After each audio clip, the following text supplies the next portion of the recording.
Thank you very much. Good evening, everybody. I am Clemency Burton-Hill. I've recently joined WQXR as the new creative director of music and arts.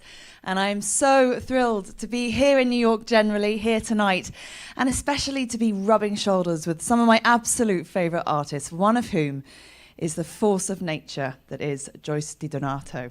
I'm delighted to say that she has a new album out with the Brentano String Quartet called Into the Fire, and we are so pleased that we'll be celebrating that with live music and conversation. So a very warm welcome to everyone here in New York. Welcome back if you're a Green Space regular. It's wonderful to see you. But also I must extend a very warm welcome to everyone watching around the world via Facebook and also on medici.tv. Thank you for joining us. And welcome everybody. So I mentioned that we will be hearing all about Into the Fire, that brand new album from Joyce Di Donato and the Brentano String Quartet. So without further ado, please join me in giving the very warmest possible welcome to violinist Mark Steinberg from the quartet and the one and only Joyce Di Donato.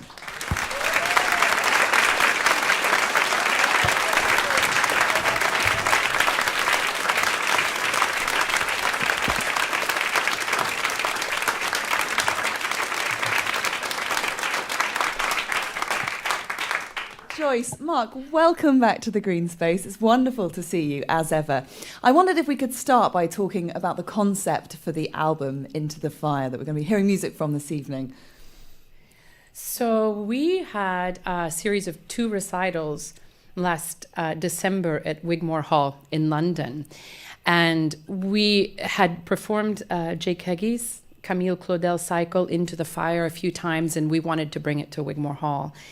And we surrounded it with some other works that supplement it very well. And the theme was around Camille and France and that epic and the kind of tragedy and melancholy of her story. And the first concert felt really special, I have to say. And we all came off and I said, the next concert was in 2 days, I think. And I said, well, we should record this. So a few phone calls were made overnight, and literally within 24 hours at Christmas time, we had a producer, and we all just jumped literally into the fire to make this happen. And it was taken in one live recording, but we wanted it out there. I did say she was a force of nature. When Joyce Di Donato makes that call, things happen. Mark, you as a quartet have performed with some great collaborators over the years. Voice and string quartet, though, that's quite an unusual combination. What are the challenges and what are the joys of having, well, obviously to work with someone of this caliber I imagine it's all joy. But tell us about just some of the technical challenges of performing with a singer. I don't actually think of it in terms of challenges. I think of it in terms of inspirations. It's an incredible honor and pleasure and just joy to work with an artist of Joyce's caliber and humanity and generosity and imagination. And of course, many times we talk about the string instruments in terms of wanting to get close to the human voice. So it's a good way to feel very self-conscious and inferior to have a beautiful singer in your midst. But it's also a good way to try to raise your game and find every color, every nuance, every possibility for expression that you can in order to try to enter these incredible, dramatic, and colorful worlds that Joyce is creating right there. And she also, besides being such an incredible singer and artist, just listens so beautifully. And so it feels so alive and vital, the interaction that's going on while we're playing. And that's why we do chamber music, so amazing. We're really lucky. You're also being a little bit generous because I'll throw stuff out at them that has no technical grounding at all. Say, could we try this? Could we play with that color? And somehow they know how to interpret my crazy ideas into something technical that works. But it, as you say, it's alive, and we have the chance, oftentimes my role is on the stage over an orchestra, which feels oftentimes like one entity. And here, this is an entity of a quartet, but with 4 really distinct sounds that are used, especially by Jake, for real colorful, dramatic effect. So the joy of being a quintet at this point and to play with the color and bounce off of each other and hand off the baton to each other is something. It's for a vocalist, I have to say, it's a real gift to go into chamber music, because likewise we don't get so many opportunities to do this. And Camille Claudel, we'll hear more about her later on. Hers is a life of operatic dimensions in many ways. Jake Heggie has compressed it in the most wonderfully nuanced way into a song cycle. And I'm wondering, Joyce, how it must be a great pleasure in some ways to take this operatic life, but to create her and to bring her alive in a song cycle rather than an operatic form. I don't, of course it's a pleasure, because I think it's a masterpiece, and to perform it is one thing, but it was interesting. We can talk more about it later, but Jake had always, when he saw the film in the early 80s, Camille Claudel, he knew that he wanted to write an opera about it. And an opportunity came up with a commission to do a string quartet song cycle. And he said, maybe I'll start with the Camille story.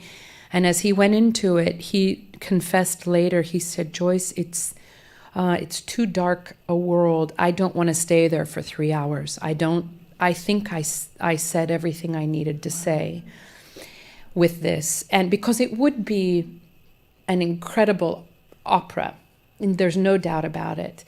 But I think the nakedness of kind of a more threadbare, intense, a piece that doesn't let you go for 30-some minutes, and the vulnerability of not a full string section, but a trembling string as she converses with different elements and different sculptures, there is something much more focused and I think poignant than you would get with an opera.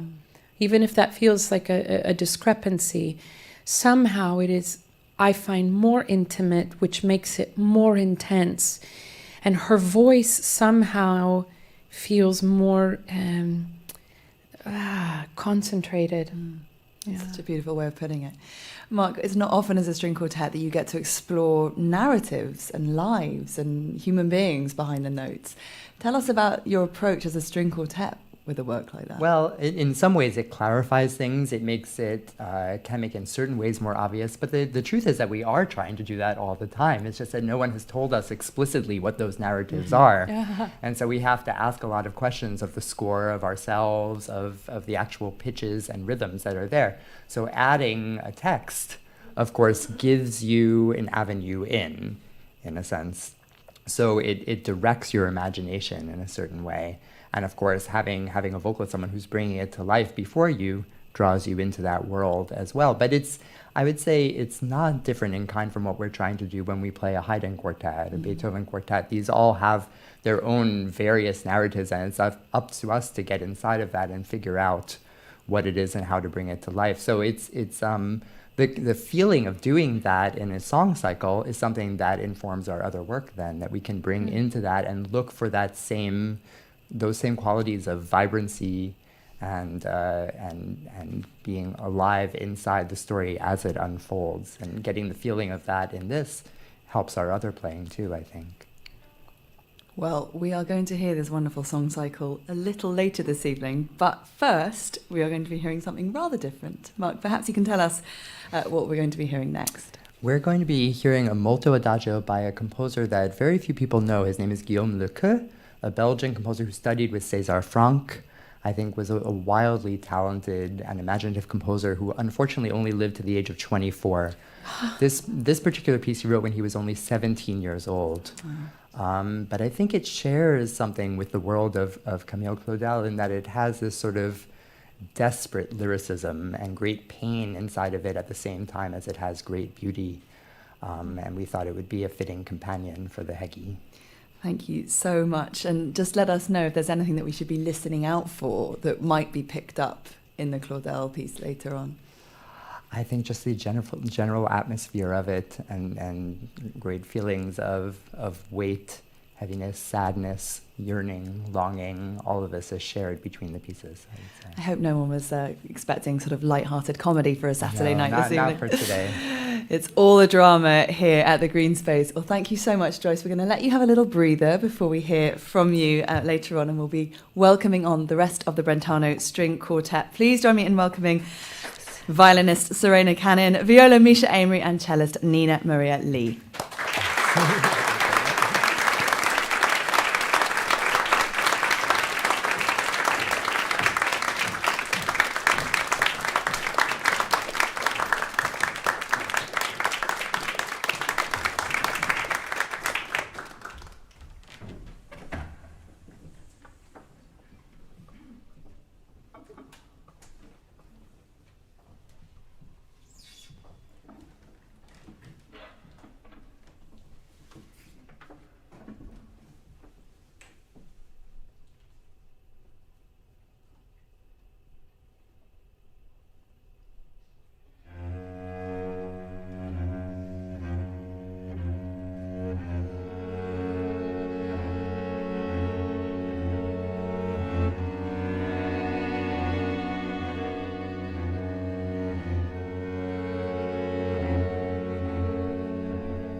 We heard Guillaume Lekeu's Molto Adagio Sempre Cantate Doloroso, performed by the Brentano Quartet, and we will be hearing from them again shortly. But first, I'm absolutely delighted that we have the chance to talk a little bit more widely to Joyce about the amazing things that she's been up to. You've been so busy. Earlier this week, you were at Carnegie Hall with the Philadelphia Orchestra. In the last 2 months alone, Joyce, you've been doing opera, you've been doing recitals in Austria, Germany, France, the US, and the UK. Thank you very much for squeezing us in. Well, there's no other place I'd rather be on Saturday night in New York City. Watching the world go by out there, listening to this music. Well, we have the great pleasure, of course, of listening to you sing, and we've talked already a little bit about what we're going to hear next. But before we do that, give us a sense of Joyce's world at the moment. You've been so busy, and you've got the Met coming up. You're singing Sesto in Clemenza di Tito, all Your sorts opera. of things. My opera. We were discussing the origins of my name, Clemency, and I said, I think my mother had been watching a lot of La Clemenza, or listening at least to La Clemenza di Tito. Tell us about singing at the Met and how special that place is to you, but also about that particular role. Oh, well, yeah, it's a role that I haven't sung a lot, but I've sung it at really significant periods of my career. Most recently recording it with Yannick and the Mahler Chamber Orchestra, part of his series of Mozart operas.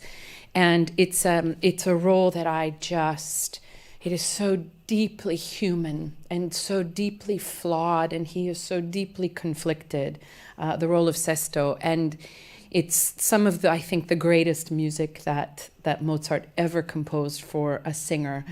And it is a joy to perform it, no question. Well, we will have that joy when we see you. Tell us briefly about working with Yannick. New York, of course, is very excited to have a new music director at the Metropolitan Opera.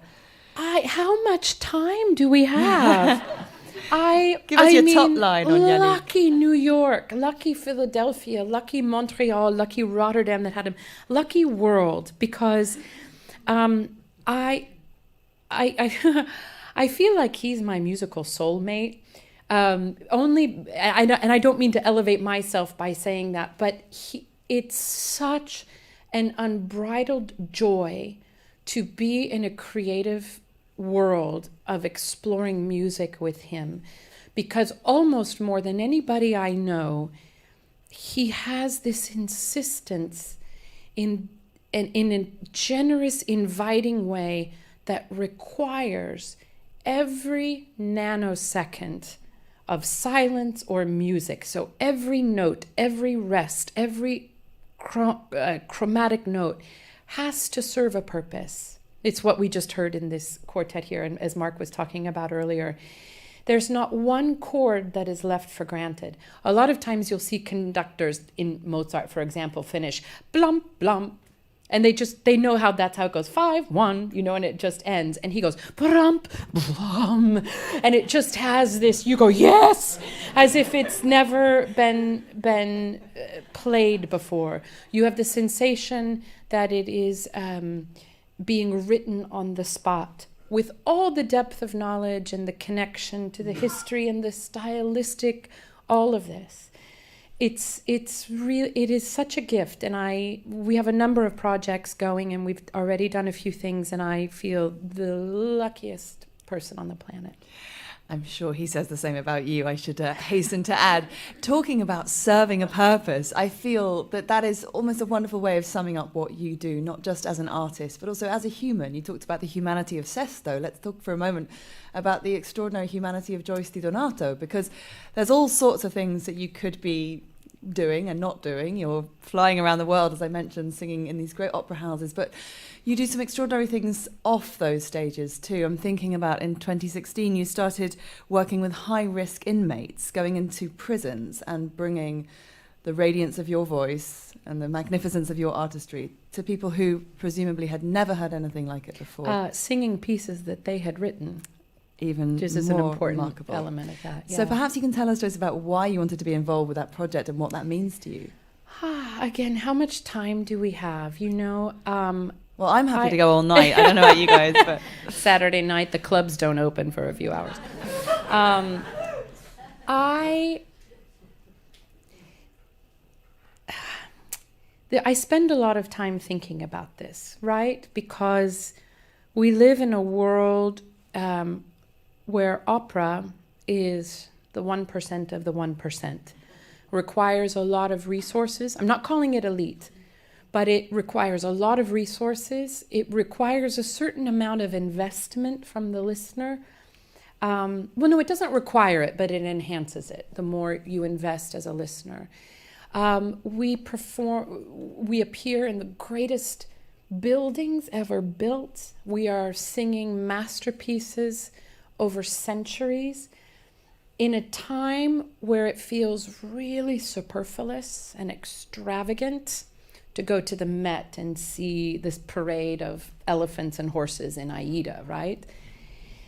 But the longer I'm doing this, the more I'm drawn into the truth and the search for truth and the unparalleled, unapologetic quest for beauty. I mean, inner soulful beauty, not superficial beauty, in this musical world. And I try to understand my place as an opera singer in 2018 as a citizen of the world. And we live in a culture, a society where cultural and fine arts have fallen off. We were called elitists and all these bad names and, you know, all this. And we're not a part of the fabric of society any longer. And it makes me so sad because I know this has so much to offer humanity. So I have a hard time standing on stage and delivering with the spotlight and diamonds, which I love, don't get me wrong, but I have a hard time delivering that and expecting the audience to take this deep journey if I'm not taking that myself and if I'm not integrating that into my life. And I'll tell you, the gift is mine because when I go into a refugee camp or meet men who are incarcerated and I see their immediate, direct, strong response to this music, I walk out and I go, who says this isn't relevant? Mm-hmm. You have no idea what you're talking about. Mm-hmm. And that empowers me and it makes me a stronger performer, I think. But I think opera is in trouble when we lose that, when it's about the high notes and it's about did she hold it longer than Callas? Or is, well, Tebaldi this and Netrebko that and Dita Nada, blah, blah, blah, all this stuff, which I get. I love it. It's competitive sport in some ways, opera, and I like that part of it. But it's also, it's missing the point. Yeah. And my best experiences in the theater are those experiences that go there. Mm-hmm. So that's why, yeah.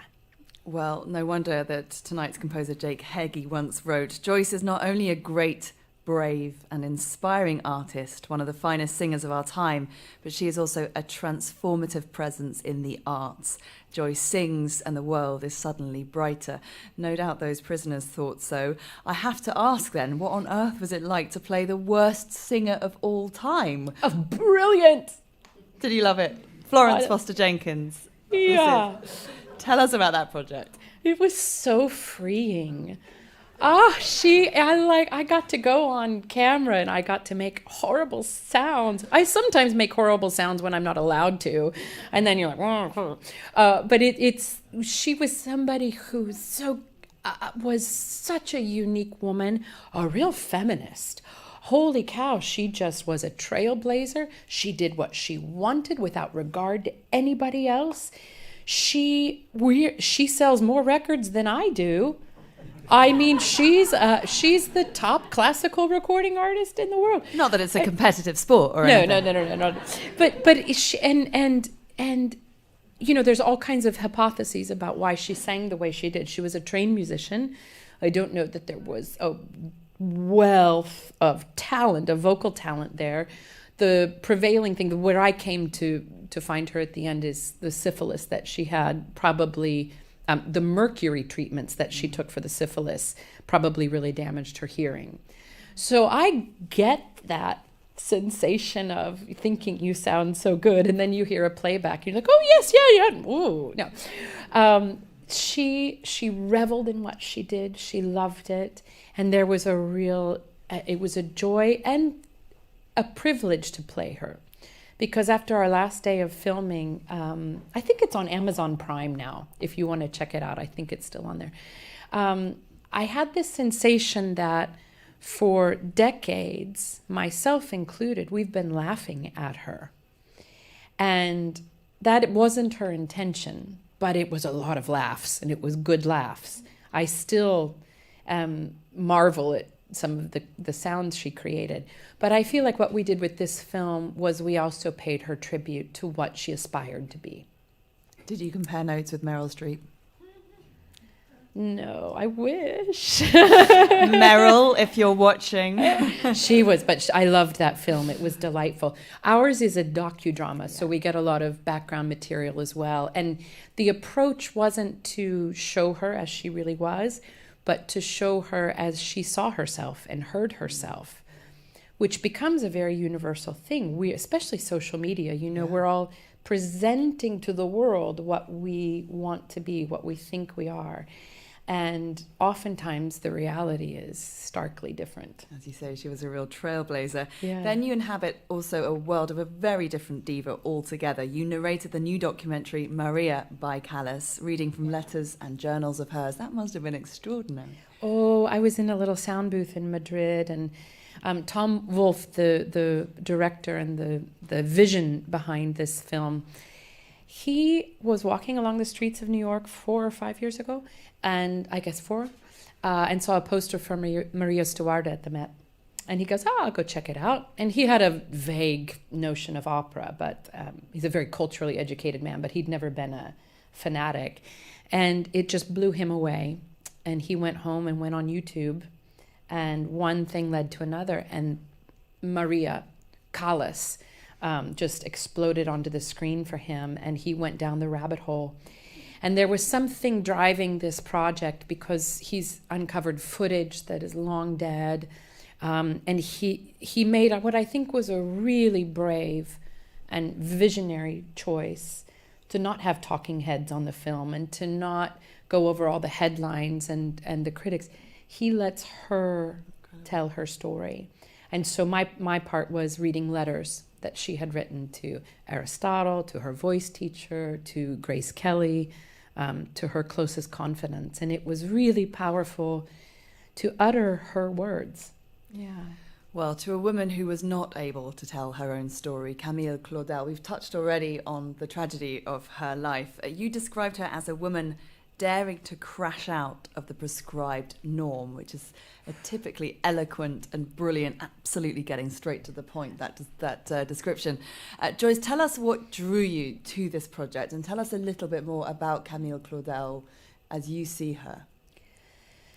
Well, Jake drew me to this project, and we should all send Jake big wishes. He's in San Francisco opening It's a Wonderful Life there, his 45th opera. I think it's number 7 or 8, and it's having its second revision there in San Francisco tonight, so he would be here otherwise. Of course. So we send him and the whole team big toy for that.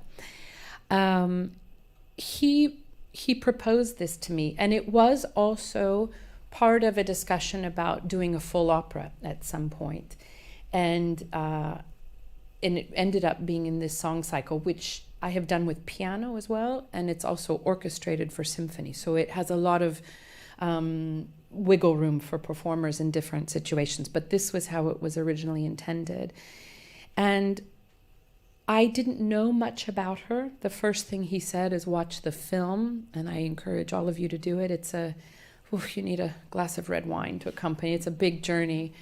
But she was Rodin's lover and student, and she was a good student, and she had a big temperament, and she did not fit into the prescribed norms at that time.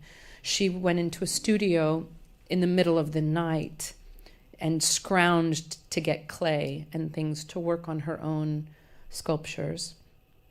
It wasn't a time that women were allowed to be outspoken.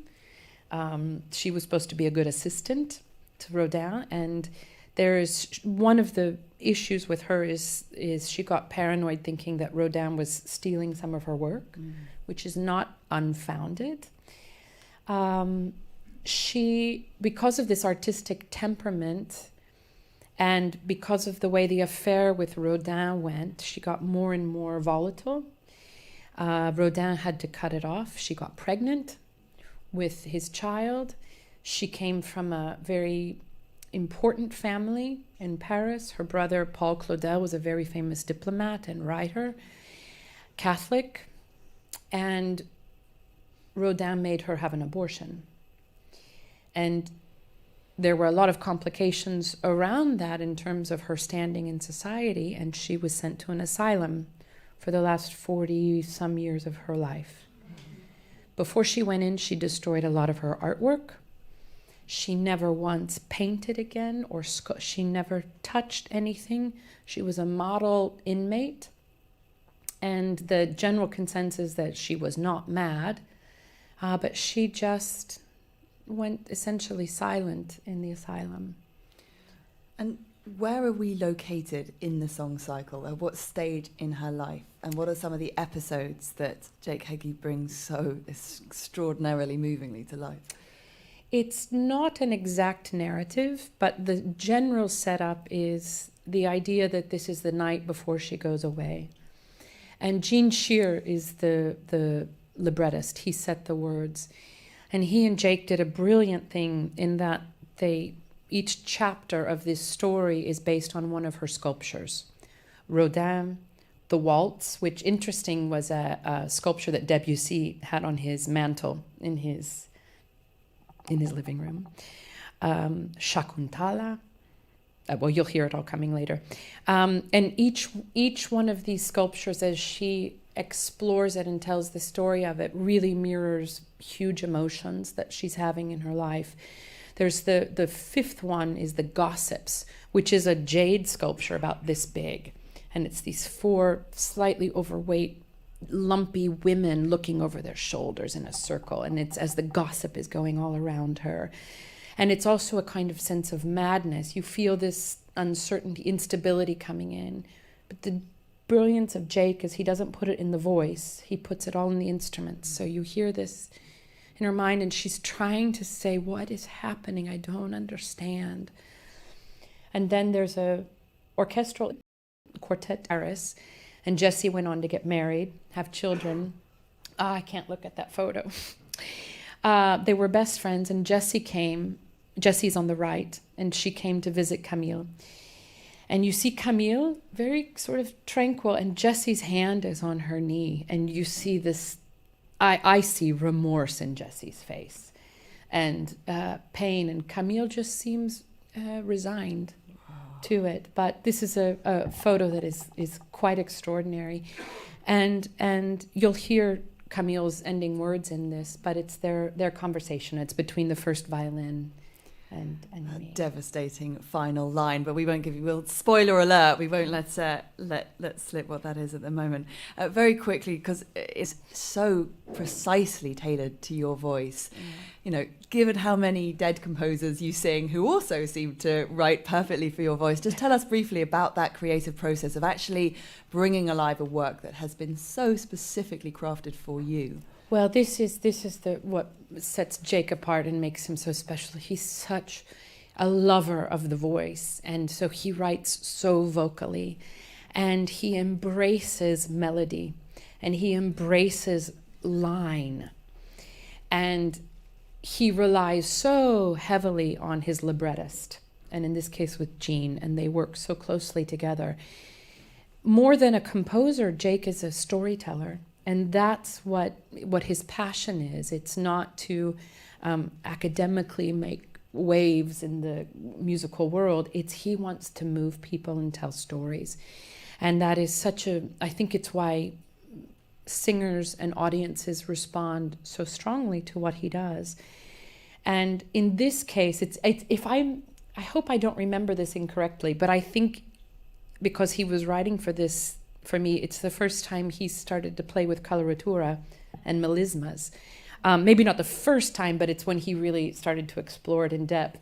And I think it surprised him. I think he'd always shied away from it a little bit, and it surprised him. He really uses it as a vocal, as a storytelling tool. Well, it absolutely brings that volatility that you mentioned to the fore. Those flourishes are just perfectly matched with the story. Well, I would happily talk to you all night, Joyce Di Donato, but it's time to hear this work, Into the Fire. Please thank Joyce Di Donato for her insights there, but also to welcome back the Brentano String Quartet.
Rote.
children, beautiful, beautiful, off to Italy, beautiful, beautiful.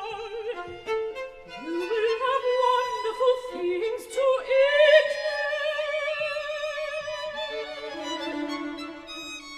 Here they are trying to poison me.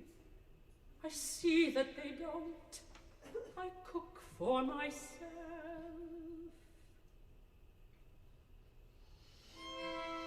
Thank you for remembering.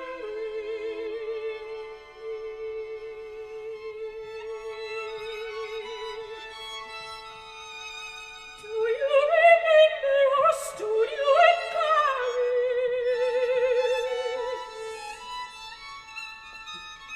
Everything moving, two young women, so many ideas.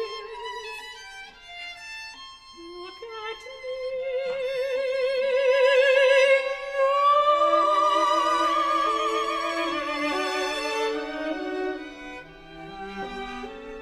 Oh, Jessie, every dream I ever had was of moments.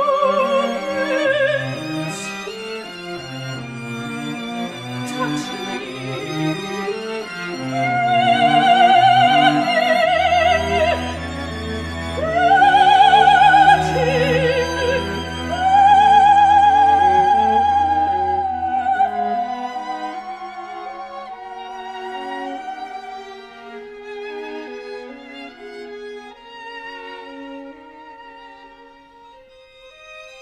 Something always about to change.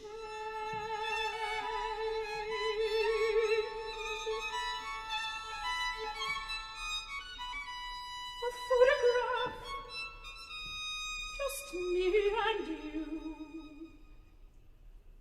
Yes, I understand. I must be very still.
Thank you so much.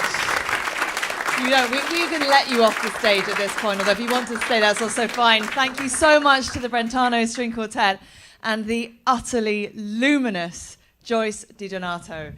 That was the title track of the new album from Joyce and the Brentano Quartet, Into the Fire, music by Jake Heggie. Joyce, we should let you get off stage and have a little breather. Thank you so much. So much. Thank you, Clement.